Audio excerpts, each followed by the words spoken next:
রত্না দেবনাথ কাকিমার আরেকটা নতুন কারনামা সামনে এসেছে। কারা যেন ভোট দিয়ে জিতিয়েছিল রত্না দেবনাথ কাকিমাকে তার মেয়ের বিচারের জন্য।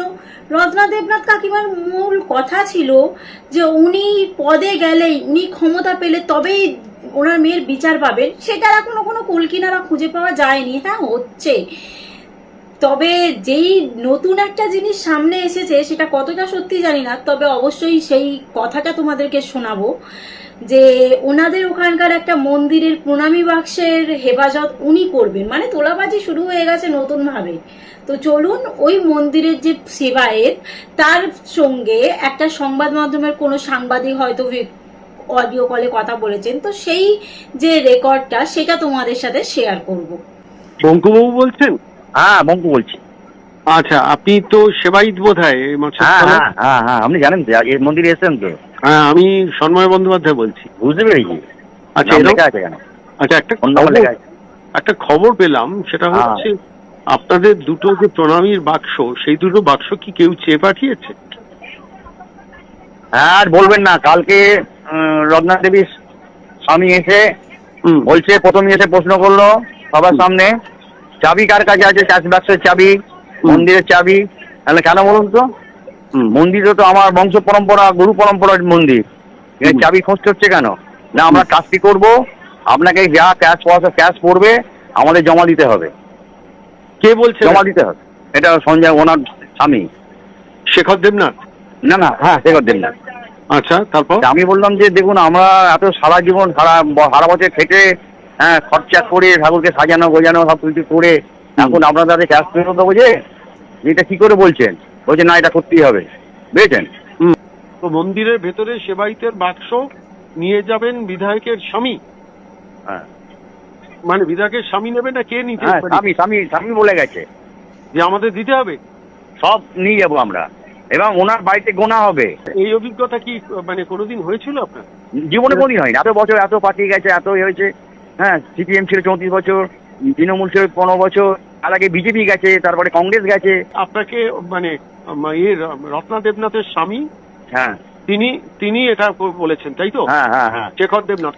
কি শুরু হয়ে গেছে না তোলাবাজি?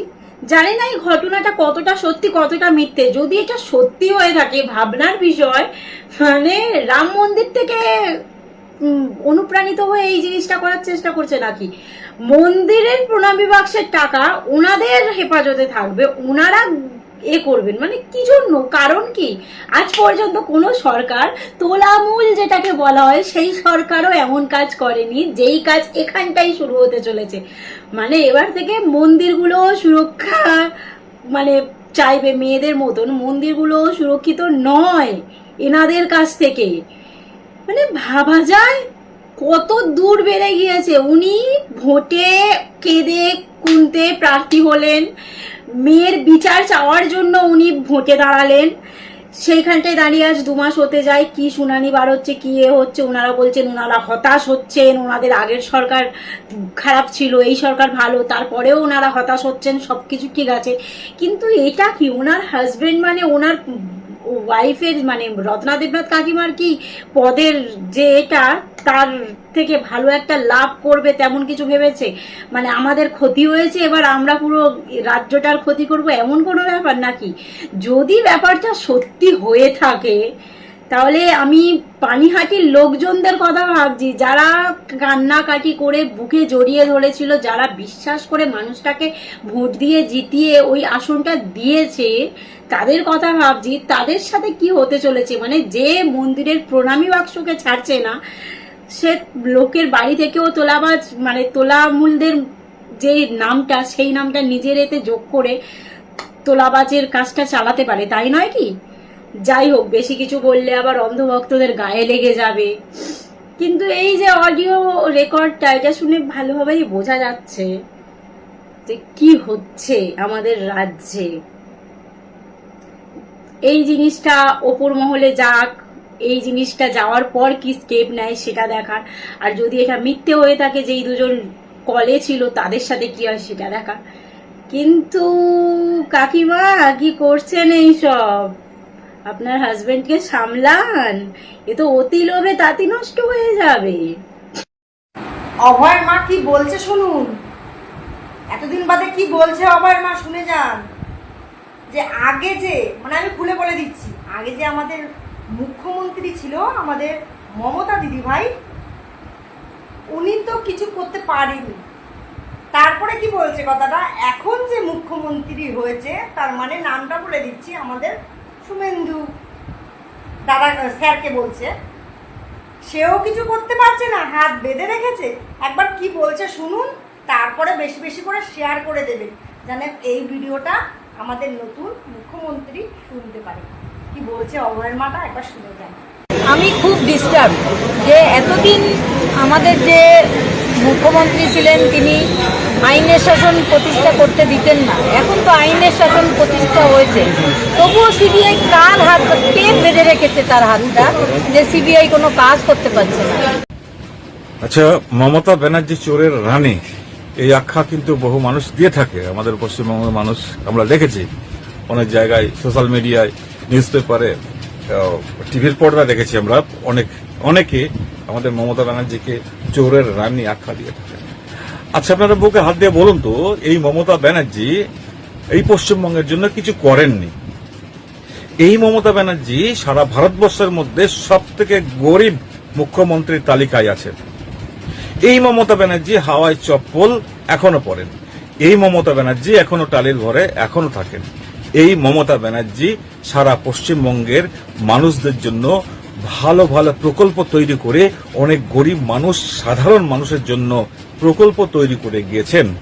এই মমতা ব্যানার্জি যাকে এইভাবে আঙ্গুল তুলে আপনারা চোরের রানী বলেন, এই মমতা ব্যানার্জি এখনো পর্যন্ত স্কুলে যে সাইকেলটা নিয়ে যাচ্ছে সেই দেওয়া মমতা ব্যানার্জি প্রকল্পের, হয়তো বলবেন আপনারা উনি কি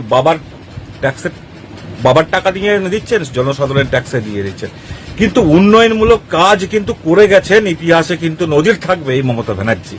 আমি জোর গলায় বলছি আপনাদেরকে সামনে, মমতা ব্যানার্জির নামে এইভাবে অপবাদ আপনারা দিচ্ছেন, কিন্তু আপনারা একটা বার খুঁজে দেখুন তো সারা ভারতবর্ষের মধ্যে মমতা ব্যানার্জির নামে কোনো একটা দুর্নীতির অভিযোগ আছে, কোন জায়গাতে ওনার এফআইআর আছে, কোন জায়গায় জেল খেটেছেন উনি, এরকম কোন জায়গায় আপনারা দেখাতে পারবেন না।